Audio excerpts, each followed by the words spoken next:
curtindo a live, envia para seus amigos, para seus contatos, enquanto a gente ainda não começa, enquanto estou aguardando o Dr. Gilberto. Vou até aproveitar e vou limpar a telinha do meu celular aqui, que eu já limpei mais cedo, mas sei lá, né? E vamos convidando o pessoal para a nossa live de hoje. Vamos falar sobre empreendedorismo negro. Vamos também falar sobre outros assuntos correlatos. Vai ser uma live bem interessante. O Dr. Gilberto é historiador, ele é advogado, ele faz parte também da Comissão de Direitos Humanos. Ele está muito engajado no movimento.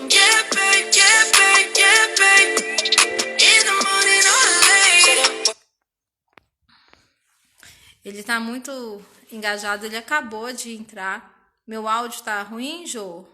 Tá atrasado? Melhorou? Acho que era a música ligada, né? Não sei. Oi, Dr. Gilberto.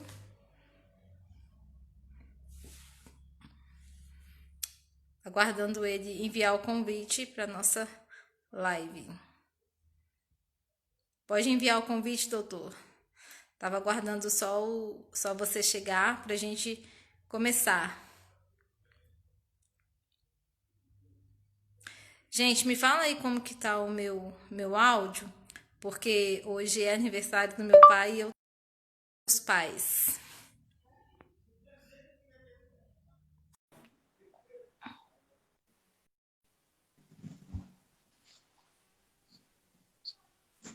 Oi, Gil, boa noite. Boa noite, Dora, tudo bem? Tudo bem com você? Tudo jóia, tranquilo. Que ótimo. Vocês estão me ouvindo bem aí? Tô perguntando às meninas, elas falaram que o meu áudio tá atrasando. Eu acho que o meu também. Vamos ver. Tá, gente, informa pra gente, Josi, tá atrasando o áudio?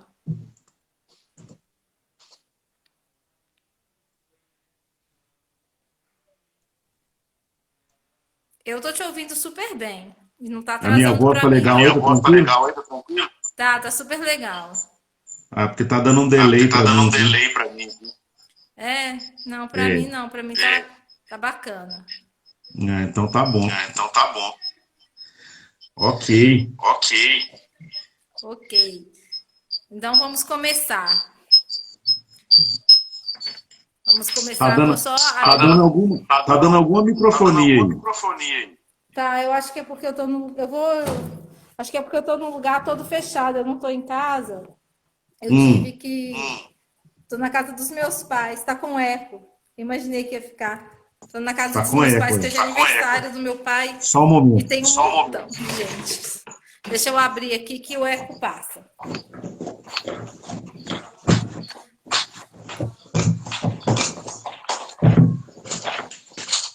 Tá rolando um delay, né, Marcos? Doutor, eco e microfonia. Oi, eu tô aqui.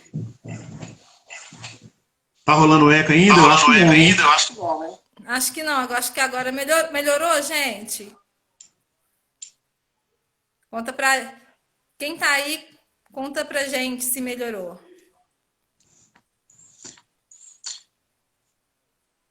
Bem, eu acho que dá pra ir legal. Também acho. Gente, vocês já conhecem, meu nome é Dora Pedrosa, eu sou advogada, faço parte desse projeto que é o Mulher com M, de empoderamento feminino para mulheres que querem seguir carreira ou que são empreendedoras. E esse é o Dr. Gilberto. O Dr. Gilberto vai falar quem é ele na fila do pão. Conta pra gente, Gil. Eu sou Gilberto Silva, advogado, historiador, gestor de recursos humanos, presido a Comissão de Promoção da Igualdade Racial da OAB, presido a Comissão Estadual da Igualdade Racial da Abracrim, e mais algumas coisas que a gente exerce, mas o importante é que a gente está com a negritude, que a gente está no empenho desses trabalhos importantes para as pessoas pretas. Sim. Gilberto, gente, é uma pessoa muito, muito engajada na luta das pessoas pretas aqui em Belo Horizonte. Ele é um excelente advogado, ele sempre está aí nos meios de comunicação, sempre fazendo parte de reivindicações, né? Para todos nós, para quem não conhece, quem não sabe, eu até recomendo que vocês sigam o perfil dele, para quem ainda não segue, para ficar por dentro de todas essas situações aí. É isso, bacana, né? Bacana. E começando aqui, eu sempre gosto de mandar alguns abraços, né, para o pessoal que está acompanhando a gente. E aqui a gente tem a presença do Márcio Chagas, grande companheiro de luta, Dr. Humberto Adame, que é o presidente da Comissão Nacional da Verdade sobre a Escravidão Negra no Brasil. A minha querida colega Stephanie Despinói, Marcos Ribeiro, Dr. Alex Diniz, Dr. Silvio, enfim, uma série de pessoas que estão nos acompanhando, e é importante eles estarem presentes para a gente estar trocando ideias sobre a importância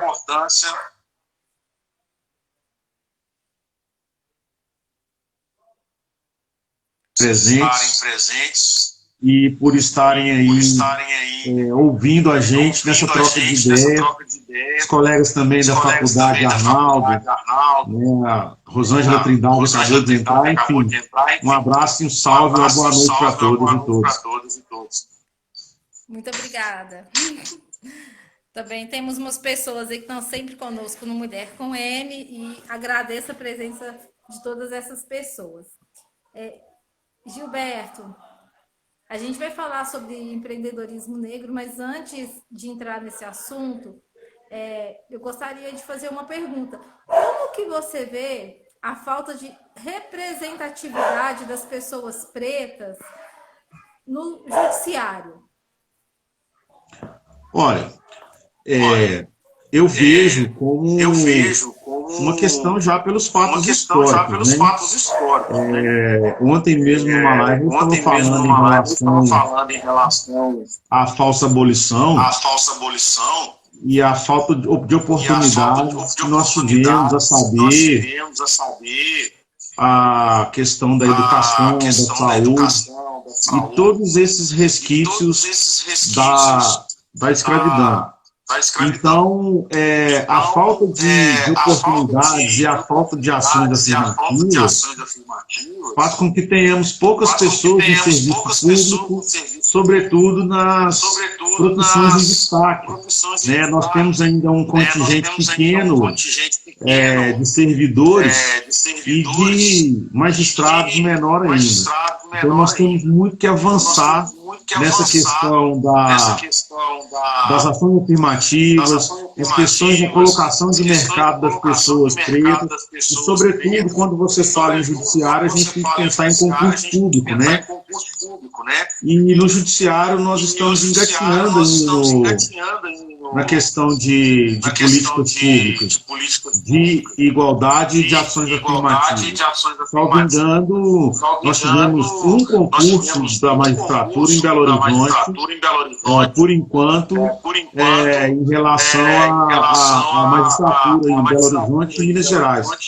Mas eu sou um cara de muita fé. Eu creio que com o nosso trabalho, a gente vai, quando eu falo nosso trabalho da coletividade, nós iremos conseguir, sim, de fato, ocupar esses espaços e preencher o que é nosso.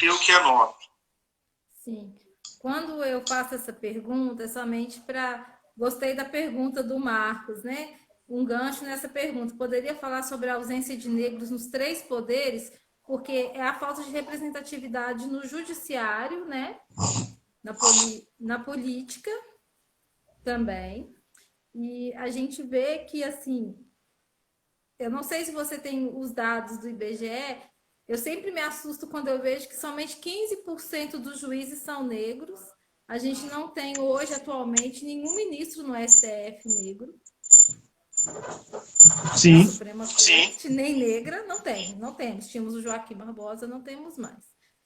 E na política também, a representatividade de vereadores, deputados, senadores, ela é minúscula. Eu coloco o fone, gente. Tá ruim, né? Vou colocar o fone. Só um minuto. Gente, eu vou ver se eu tenho um fone. E normalmente eu não faço com fone, não. Eu faço. Só um minuto. Ai.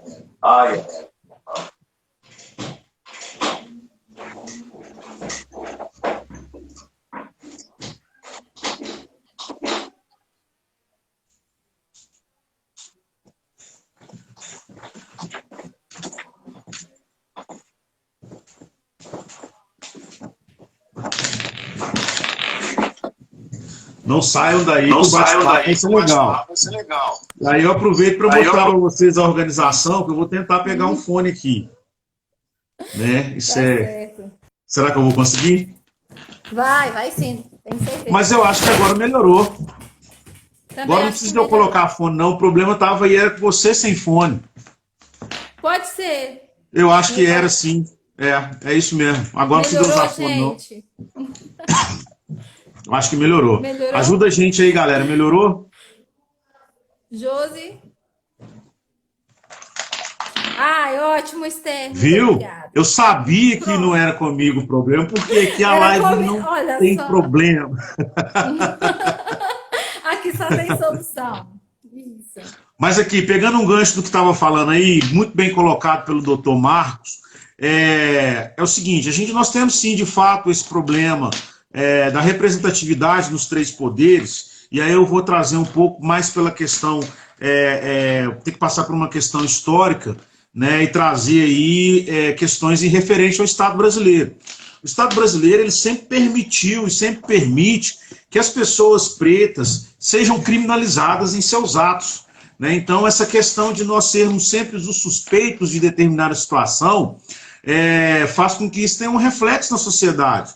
Então, quando a gente busca a representatividade negra na questão do voto, tem-se o racismo estrutural e institucional predominante, né? Então, quando um policial ele suspeita de uma pessoa negra em várias atitudes, esse é o pensamento eurocêntrico do Estado brasileiro, né? E das pessoas brasileiras, ao pensarem que as pessoas pretas não têm capacidade de gerir, não têm capacidade de governar. E isso aí vem com um histórico passado, de quando fizeram a divisão e as classificações em raças, os filósofos e vários pensadores sempre colocaram as pessoas negras à margem da sociedade, sobretudo no que tange à intelectualidade.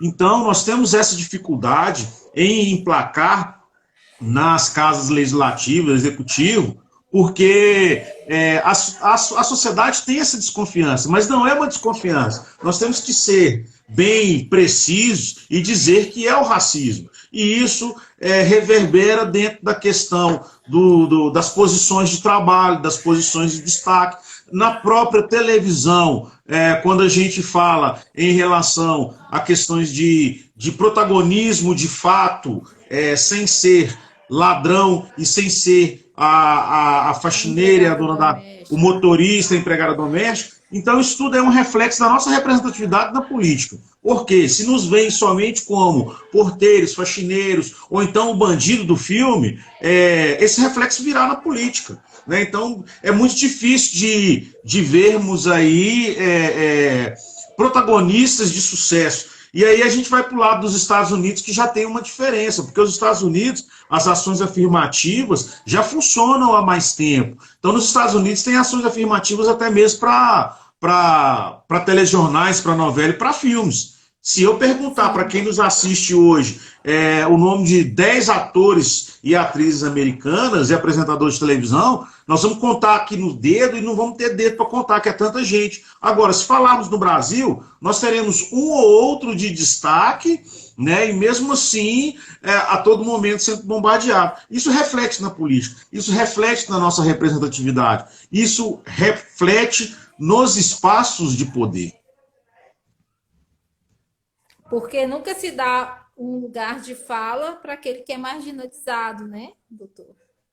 Justamente, se somos colocados à margem da sociedade, dar o poder para ele é um tanto complicado. E o Brasil ele tem um pensamento eurocêntrico. O padrão no Brasil de poder é padrão de colonialismo, né? E quando tem o eurocentrismo, normalmente são com pessoas não negras e de boa, dentro dos termos deles, de boa aparência, que não vai gerar nenhuma suspeita. Então, quando você depara com uma situação dessa, a gente vê o racismo impregnado.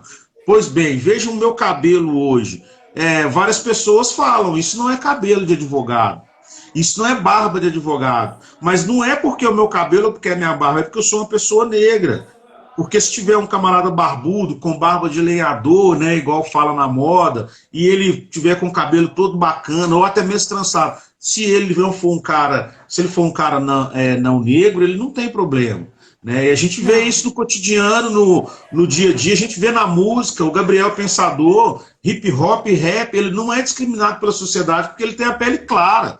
Né? Agora você vai ver os outros cantores de rap, de hip hop, sempre estão à margem da sociedade, sempre discriminados por conta da tonalidade da pele. Isso se chama racismo estrutural.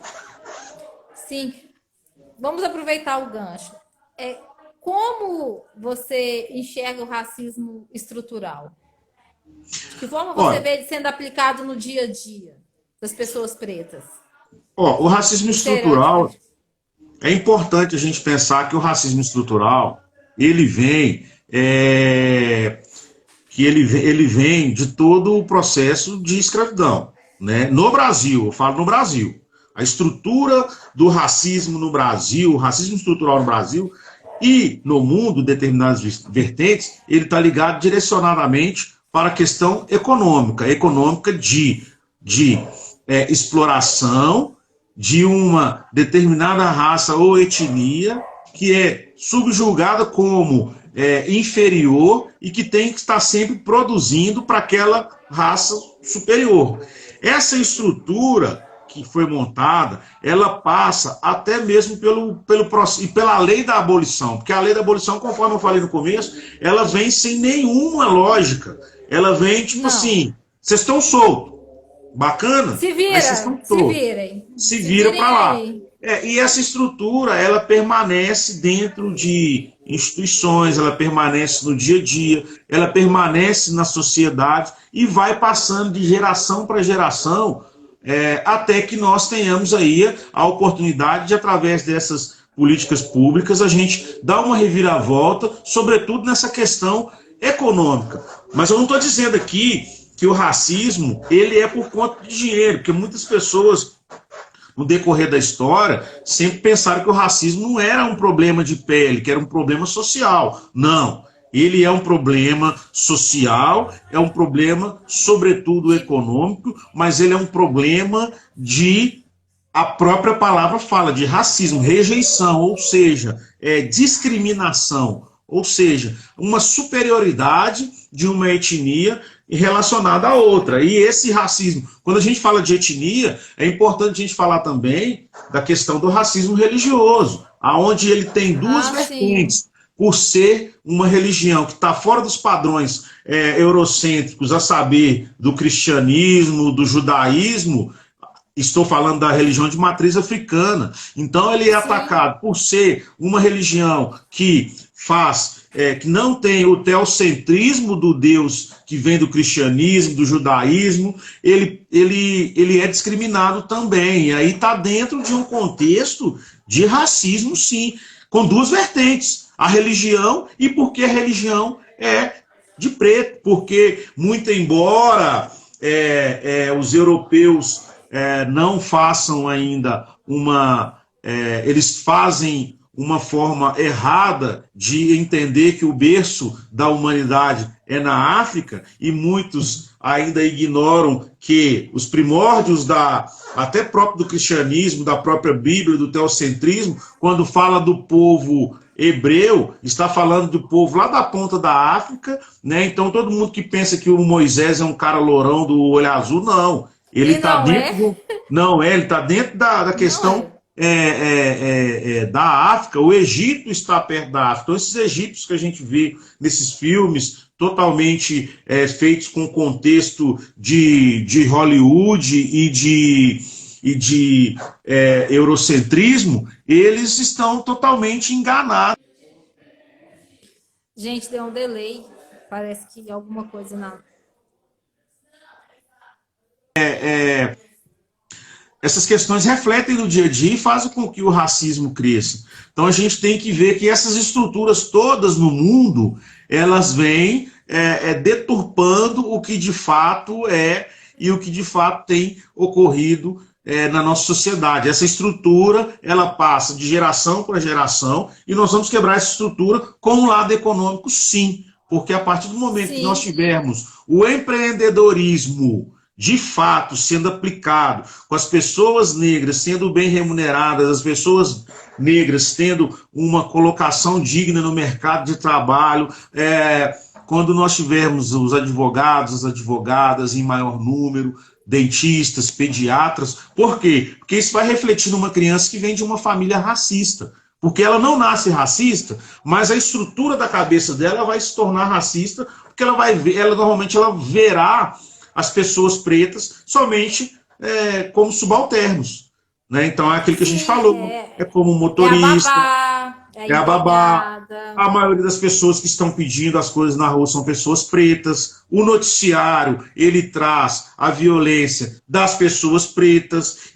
O noticiário quase que não pega o traficante, e aí o traficante branco, ele não pega o bandido branco. Normalmente quem aparece nos jornais são as pessoas pretas. O extermínio são com as pessoas pretas. E essa formação, ela vai mantendo essa estrutura. Então é importante que nós tenhamos essa oportunidade de reviravolta, justamente para poder mexer nesse lado econômico do racismo, e aí a gente vai ver uma paridade, uma igualdade de etnias, não só de oportunidades, mas de exercício de poder.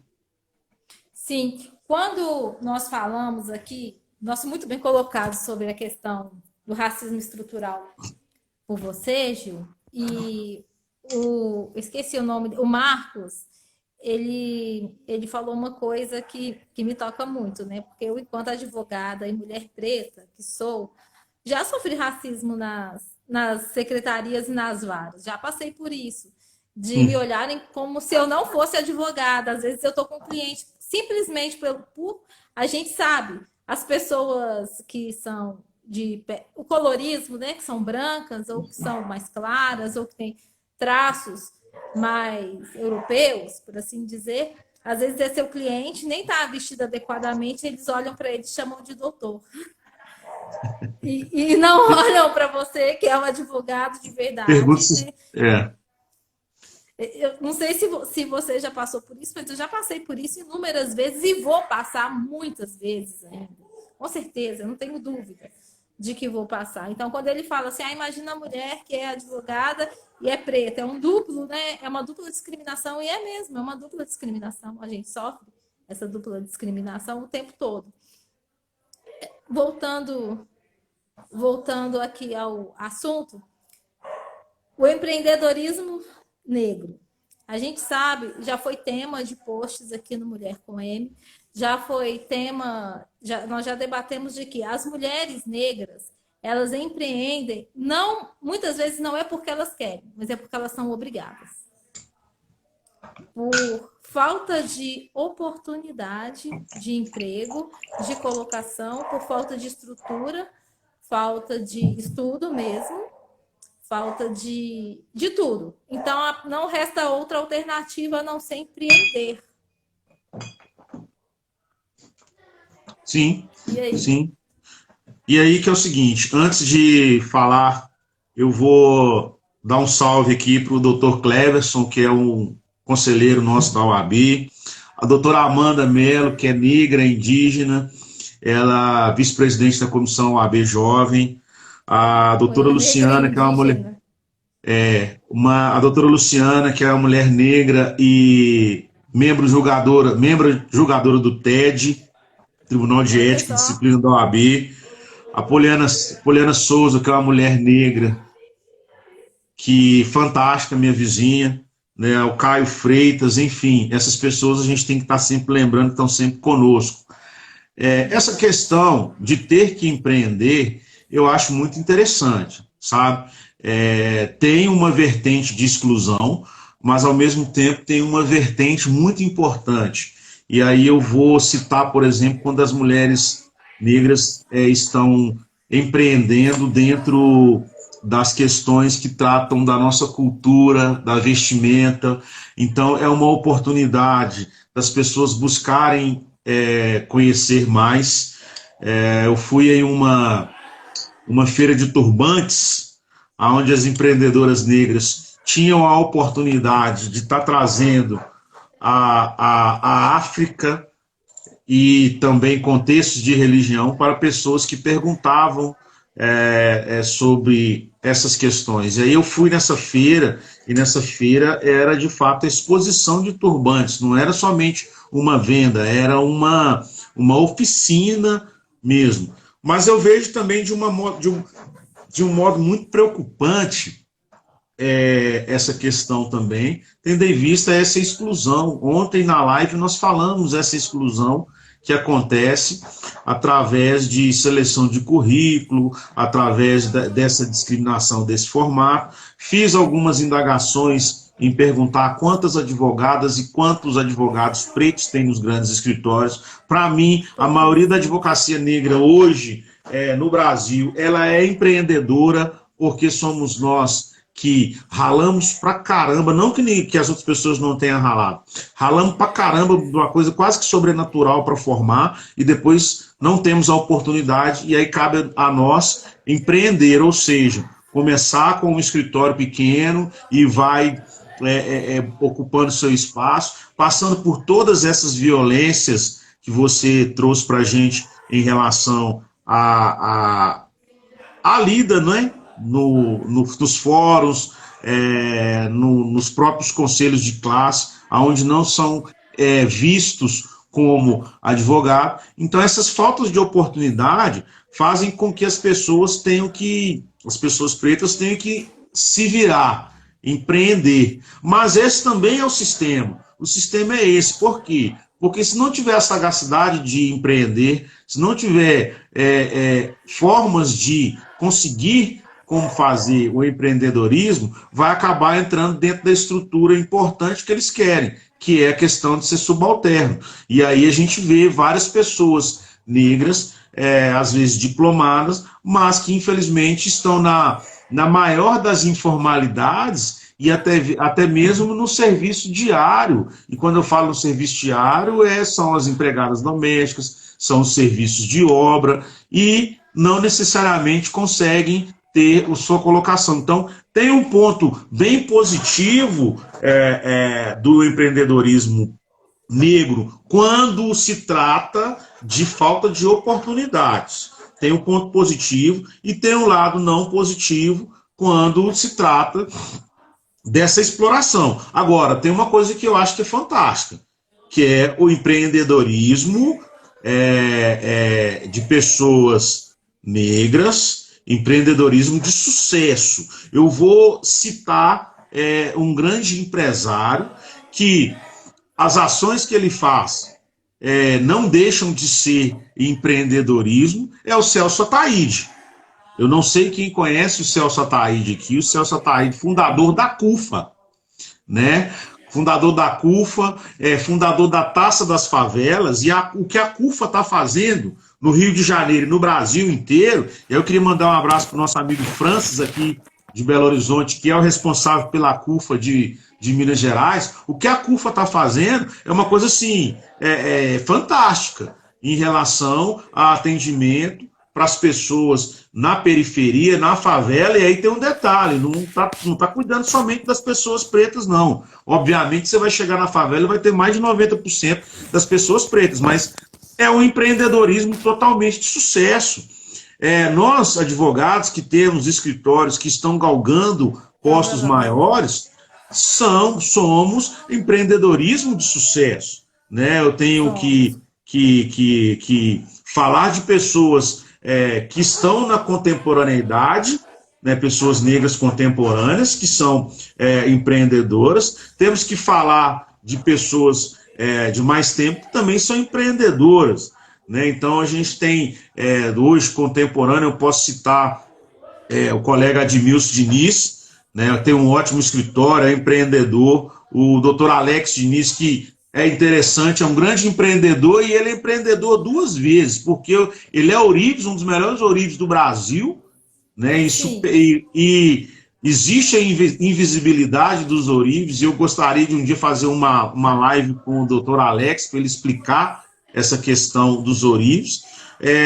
E temos as pessoas mais antigas, os advogados negros de tempos atrás, de bem tempos atrás, onde tínhamos 10, 20, né, advogados negros. E aí a gente vê o próprio presidente da ordem hoje, doutor Raimundinho.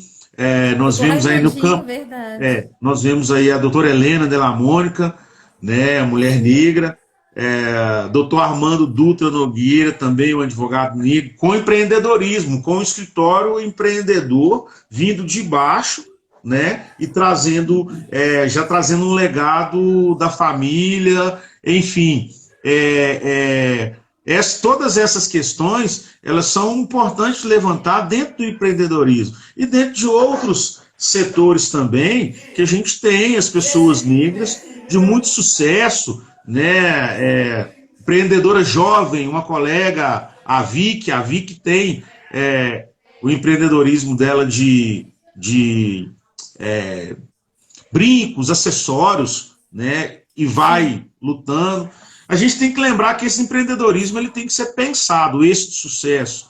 O restaurante Nesga Negra, que é do meu colega Elian, um homem trans, preto, né? Então, assim, a gente tem a gente tem esse lado do empreendedorismo que vem com muita força. Eu não posso deixar de esquecer aqui de falar de uma grande empreendedora, que além de jornalista, é uma mulher negra empreendedora, Etienne Martins, que a Etienne, verdade. Etienne, a Livraria Banto. Então a gente não pode deixar de esquecer. Inclusive é a Etienne que nos traz o conhecimento maior através do empreendedorismo dela, né? Empreendedorismo da literatura negra, para a gente aprender, para a gente saber.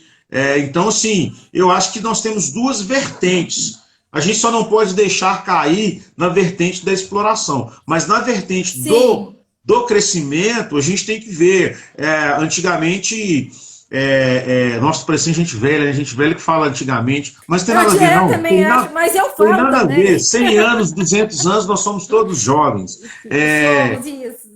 Mas a gente Isso tem que mesmo. pensar também nos salões de beleza, né? Que A antes beleza eram, negra, não, eram geridos por pessoas brancas que sim, exploravam a mão de obra de pessoas pretas. Hoje não, hoje as pretas, sobretudo as mulheres pretas, elas estão botando a mão na massa, estão fazendo empreendedorismo fantástico. Eu acho que isso é um lado, sensacional. isso é muito mais do que positivo, isso é fantástico.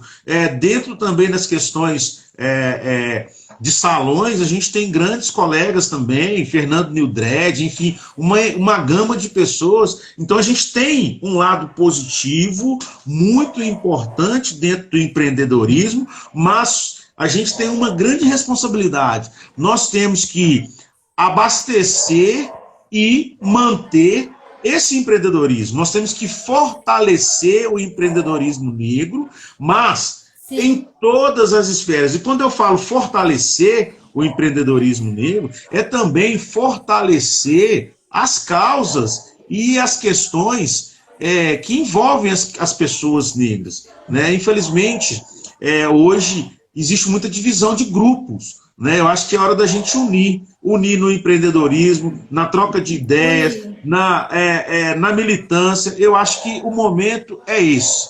Né? O momento é Eu esse. Então, também, eu penso dessa quando forma. quando o doutor falou da livraria da Etienne, que é a Bando, né? Muita gente, não sei se eu pronunciei corretamente, Bantu. porque para Banto, o Banto, para quem não sabe, o nosso português é praticamente da linguagem Banto, não é, doutor? Se eu tiver errado, assim, o que é historiador, pode até me corrigir, mas muitas das palavras que nós usamos, nosso jeito de falar português, vem dessa origem africana. E muita gente não sabe. Eles acham que é o português de Portugal, que misturou com o espanhol, com o francês, com o indígena, né, com o tupi-guarani, mas não, muitas das nossas palavras, até mesmo a construção linguística do bando e o português, elas são muito parecidas e é por isso que nós temos esse português falado hoje no Brasil. Era só para poder dar essa introdução aí. E voltando aqui no assunto, quando a gente fala do empreendedorismo preto, né? Especialmente de periferia, eu moro em periferia, né? Eu moro na região do Barreiro e a gente vê assim, as mulheres negras, a maioria delas, quem não faz salgado tem salão, quem não tem salão e não faz salgado, tem algum outro tipo de negócio. Quem tem estudo, talvez seja fisioterapeuta e atende em domicílio, e tudo isso é empreendedorismo. As pessoas às vezes acham que é bico, e aqui no Mulher com M a gente sempre fala muito de que não trate seu negócio como um bico, trate sempre como um negócio e como uma empresa que está disposta a crescer aí no mercado. Né? Uhum. E a gente percebe que às vezes as pessoas, por essa questão cultural de falta de estima da pessoa preta, ela acha que o negócio dela é um bico e não é, gente. O seu negócio sempre será um negócio desde que você o trate assim, desde que você queira que ele cresça, desde que você queira que ele se transforme. Quando a gente fala das oportunidades nos grandes escritórios, algum tempo atrás eu estava ouvindo um podcast sobre racismo, quem é racista, né? E uma das meninas que foram entrevistadas, ela é advogada, e ela trabalhava num grande escritório, e ela queria concorrer a uma vaga melhor. E todas as vezes que ela estava quase chegando, as regras mudavam. Até que ela, primeiro, você tem que ter pós. Ela, não, mas eu tenho pós. Então a gente vai fazer uma prova. E quando vai ser? Não, a gente vai te avisar. Não se preocupe. Fez a prova. Quando ela foi fazer a prova só tinha uma duração de 3 horas, mas ela tinha que escrever uma peça super extensa. Ela fez. Mas a gente ainda vai analisar e depois vamos fazer uma entrevista e aí a gente te fala. Só que nesse meio tempo contrataram uma outra pessoa menos experiente, nem tão preparada assim, para poder fazer parte da equipe na vaga para a qual ela estava concorrendo, sendo que ela já era mais antiga de escritório, já tinha mais tempo de escritório. Até que ela percebeu, opa, peraí, Não é porque eu não tenho conhecimento, não é porque eu não tenho capacidade, é pela cor da minha pele. Sim, Não dá sim. eco.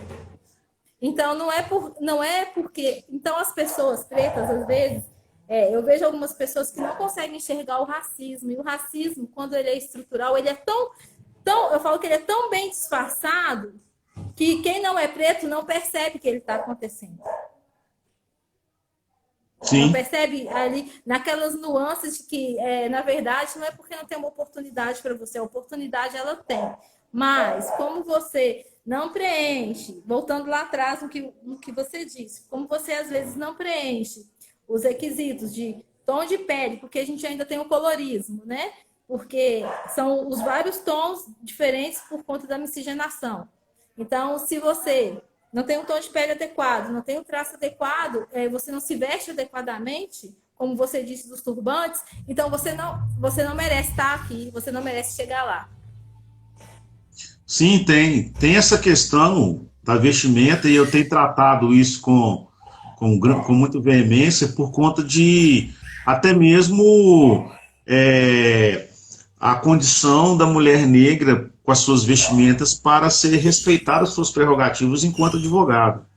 Então, essas questões a gente tem que observar, né, e entender. Põe a criancinha para falar. Vem É, cá. e eu quero mandar um abraço pro Digão. Digão, um dos maiores criminalistas do Brasil, né? Um grande Abraço, colega. Digão. O Digão é um E o cara Alex, fantástico. e o Alex, quando ele quiser falar sobre ourives Zeraria no Mulher com M, está convidado. Viu, Alex? Já fiz seu jabá e já deu uma questão bacana. Doutor Tiago Carvalho, que é o nosso diretor de comunicação da Comissão de Igualdade Racial. A doutora Cristina Tadielo, que eu vou te apresentar, que é a grande coordenadora do grupo do GT Mulheres Ai, quero Negras. muito conhecer. Ela traz para a gente uma observação muito importante, que banto não é só maneiras de falar, mas também algumas características físicas peculiares, como dentes separados, por exemplo. Tem até a questão do fenótipo, também é importante a gente ressaltar essas questões aí. Então, assim, eu penso dessa forma, vejo que a gente tem essas dificuldades, e quando a pessoa, quando você fala que a pessoa não negra não percebe, é porque ela já tem uma visão estrutural do racismo.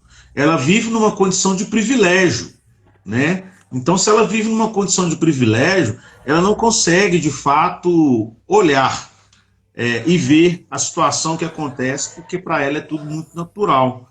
Então, nós temos essas peculiaridades e essas dificuldades, né? Então, eu vejo dessa forma. E eu fui alertado pelo Dr. Kleberson aqui que hoje é aniversário do nosso é, do nosso querido presidente da OAB Minas Gerais, Dr. Raimundinho. Parabéns para ele e Parabéns. muita saúde para conduzir a nossa seccional, né? Dr. Raimundinho, que sempre colocou a nossa OAB de Minas sempre no topo e muito respeitado em todo o Brasil. Sim. Quando a gente fala do empreendedorismo também, Gilberto, a gente sempre fala, já também foi alvo de post, a gente já falou sobre isso algumas vezes, mas é sempre bom ter a voz de um especialista. Se para uma pessoa de pele clara é mais fácil empreender, por que para nós negros, né, é tão difícil, especialmente ter acesso à linha de crédito, porque não é só uma questão de ter um CPF impecável. Não sei se você sabe disso, não é só ter, claro que sabe. E por que é tão difícil a pessoa ter esses acessos e conseguir fazer o seu negócio crescer, o seu negócio de pessoa preta crescer? Vou usar um termo aqui, inclusive chamar a atenção para o racismo recreativo que sempre existiu e que eram Racismo recreativo. Em tons de brincadeira, o racismo sendo disseminado e aflorado. Então, vou responder na lata com um provérbio podre e racista. Sim. Preto parado é suspeito, correndo é ladrão e boiando é um toco de bosta. Isso era falado o tempo todo. Então, para responder essa pergunta sua, é justamente isso. Né? Então, bacana, você tem um CPF legal, a hora que você chega na frente do gerente, e não é o que eu pensava, não. Não vai ter acesso, não vai ter a linha de crédito.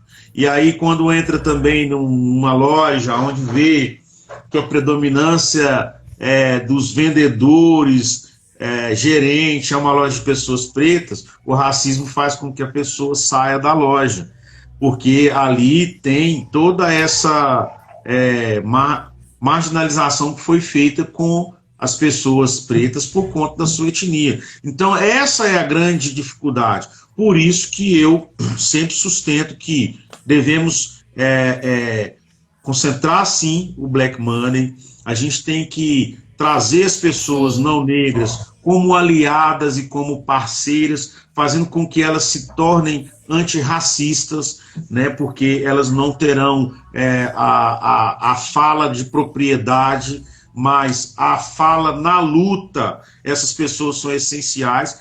Então a gente tem que pensar em todo esse contexto. Por isso que a gente não consegue linha de crédito, a gente não consegue lugar de destaque, a gente não consegue por conta disso. Então a gente vê um chulo, um ditado extremamente criminoso que reflete no dia a dia. Né? E a gente sabe muito bem de várias situações onde há esse racismo, né? A ponto de pessoas não entrarem num Uber porque o motorista é preto, né? Sim. Então isso aí reflete no cotidiano e no empreendedorismo. Só que são coisas que são por conveniência, né? Porque quando querem comer um acarajé, eles querem um acarajé feito pela mulher preta. Sim, né? E embora a mulher preta esteja ali fazendo acarajé, ela é empreendedora, mas no pensamento racista, ela está simplesmente servindo na cozinha. Então, quando a gente trata dessas questões, nós temos que ser muito sagazes para a gente concatenar as ideias. Né? A gente tem que concatenar muito bem as ideias para a gente entender os porquês dessas questões e, sobretudo, conhecer o contexto histórico.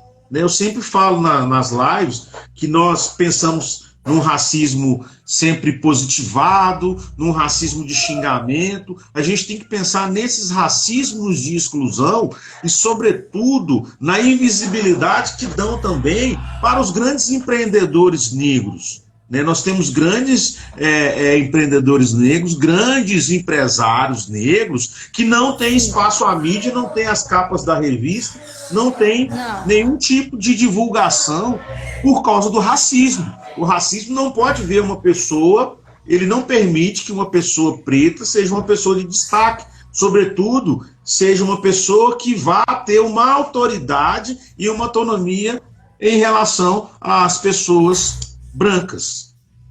Sim. Quando você trouxe esse tema, eu gosto muito de lembrar daquela personagem do metrô do Zorra Total. Eu não lembro o nome direito do ator, é o Rodrigo.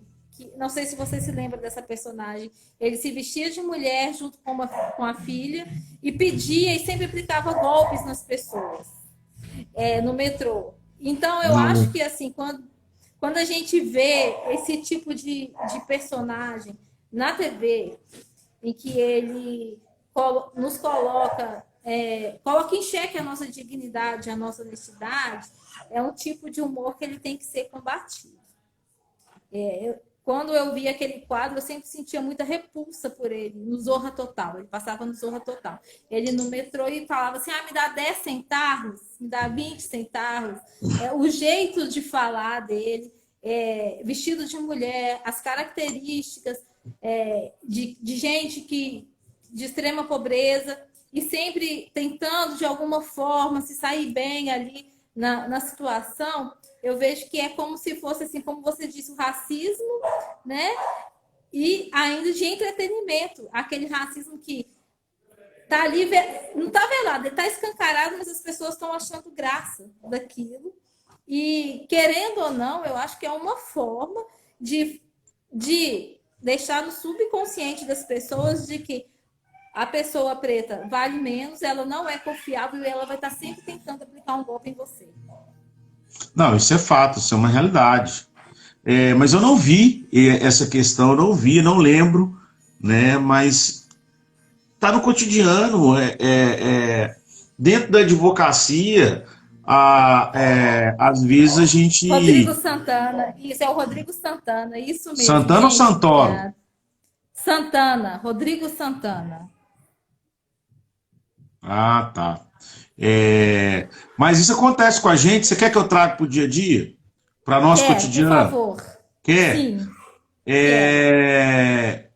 No balcão de secretaria, eu já passei pelo dissabor de ouvir com X cuidado, senão ele leva o processo.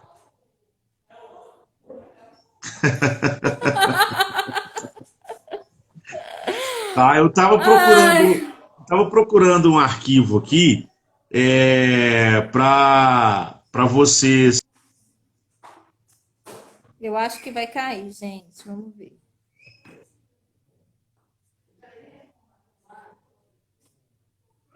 Desse arquivo, uma situação que eu passei na Justiça do Trabalho, e aí mudando um pouco o assunto, mas tratando de racismo estrutural, em que eu fui pedir um adiantamento para dar uma agilizada em um alvará, né? E o servidor me escorraçou, gritava comigo e ele tapava o nariz. Gritava, exaltado mesmo, eu fiquei na minha. Esse dia eu caí aos prantos, eu chorei. Depois, quem quiser, me chama no direct que eu mando o documento que eu tenho a certidão do tribunal. E aí a gente vê como que funcionam as coisas. Não era um alvará um valor baixo. E será que esse moço se sentiu ofendido por uma pessoa preta estar indo ali pegar esse alvará a ponto de querer dizer novamente aquela questão, né? Ver um preto tampa o nariz, por quê? O que nós temos no dia a dia? O preto fedorento. Né? Então, assim... O preto fedorento. Racismo é cruel, gente. Racismo é cruel. Muito desde... tô vendo a Cláudia Matos. Oi, Cláudia. Eu tive que ouvir que a minha filha é a neguinha da sala. E ela vai ouvir isso muitas vezes, Cláudia. Eu não queria... Ela vai ouvir. Não, ela não vai mais ouvir. Nós vamos acabar com esse racismo. Ela não vai ouvir mais. E aí, quando Verdade, doutor. Quando ela ouvir que ela é uma neguinha, ela fala assim: sou uma neguinha linda, todas as mulheres negras, todas as crianças negras são lindas, eu sou descendente, a minha ascendência é de reis e rainhas que foram escravizados por esse povo podre. É isso a resposta. Cruel. Eu tenho um amigo português e é só para ilustrar. Um dia ele veio falando, que vocês brasileiros, isso e aquilo, ele veio falando um monte. Falei com ele assim, engraçado, não tô vendo você achar ruim de estar com o nosso ouro aí na Europa. Eu podia devolver, né?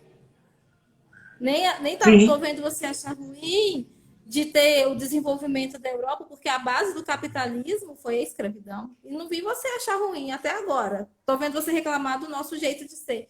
Mas das benesses que você colheu, não. É estranho isso. Justamente. Deu perfeitamente. É isso, mas racismo tem as suas facetas, tem as suas essências. Eu tenho discutido muito sobre a temática de racismo e eu vejo que tem dia que live bomba, tem dia que live não bomba. É porque às vezes as pessoas não conseguem ouvir muitas vezes de racismo, mas é preciso falar a todo momento de racismo. Assim como essa palavra que nos traz dor, ela bate na nossa cabeça o tempo todo, o opressor, o colonialista, ele tem que ouvir essa palavra a todo momento, sabe? ele tem que enxergar, mesmo que seja numa paranoia, vários João Pedros, vários Miguels, várias Ágatas, vários George na frente deles, porque só quando chega nessas atrocidades que a sua maioria lembram de racismo. Eu tenho os meus amigos não negros que são antirracistas a todo momento, e eles fazem parte, eles são importantes na nossa desconstrução, porque a voz deles é importante no meio não negro. Né? Então, às vezes, a gente também fica no radicalismo. Não, eu não falo que uma pessoa branca ela vai ter o mesmo poder de fala, mas ela pode ser uma grande aliada nossa na desconstrução do racismo existente. E eu acho que já estamos quase caminhando para o final. Eu gostaria de trazer o esclarecimento para todas as pessoas que nos veem e para a gente lembrar, né, que estamos entrando num período de reformulação. O nosso discurso contra o racismo, ele não pode ficar somente dentro das lives, ele não pode ficar somente dentro de debates institucionais. Eu acho que o nosso discurso ele tem que ir para fora. O nosso discurso vai ser muito importante na escolha de representantes. O nosso discurso vai ser muito importante na conduta de nós advogados e advogadas. O nosso discurso ele é muito importante nas esferas de poder, e o nosso discurso é muito importante para a aplicação da legislação vigente, né? A saber, a legislação dos crimes raciais, a legislação no que trata o crime de injúria racial e, sobretudo, a legislação, a Lei 10.639, a história da África, a história dos afrodescendentes, afro-brasileiros nas escolas, a aplicação do ensino da história dos indígenas. Isso são políticas públicas para a desconstrução do racismo, e através da educação nós teremos aí a formação de pessoas muito mais preparadas para lidar com o racismo. E aquela criança, aquele adolescente que reproduz o racismo a todo momento, ele começa a ter uma outra visão e uma outra forma de enxergar as pessoas pretas. Né? Então, assim, trazer essa riqueza do povo escravizado é muito importante, porque aquele que está na escola, e eu falo isso como historiador, eu comecei a lecionar dando aula para a 5ª série, é importante que a gente lembre isso. E para falar em lecionar, um abraço para o professor Tiago Torres, que acabou de entrar. Então eu comecei a lecionar justamente para a 5ª série. Né? Então é importante que nós tenhamos esse investimento na base para a gente ter uma sustentação de desconstrução do racismo. Nós precisamos descolonizar. E uma questão importante que eu gostaria de trazer também é a questão do patriarcado. Nós temos que, através do ensino e através da educação e do enfrentamento, acabar com esse patriarcado também, né? Patriarcado que acaba com a mulher na sua essência, né? Sim. Então, assim, sobretudo a mulher negra. Então, acho que nós temos que trabalhar bem essas políticas, nós operadores do direito, procurarmos trazer essas vertentes para dentro da educação, trazer para dentro da escola, porque a educação é transformadora. A educação, de fato, transforma. A educação faz com que possamos ter uma oportunidade de um país melhor, e todas essas desconstruções que a gente procura fazer no cotidiano, através da escola e do ensino, é importante. Então, assim, eu deixo aqui o meu apelo aos colegas e às colegas que nos assistem agora. Vamos Vai fazer encerrar, doutor. vamos Vou fazer ter que uma boa escuta. despedir. Então tá, um beijo para todo mundo. Muito obrigada. Vamos fazer a segunda parte dessa live muito em breve. E, gente, obrigada por terem comparecido e enriquecido. Um beijo grande. Fica com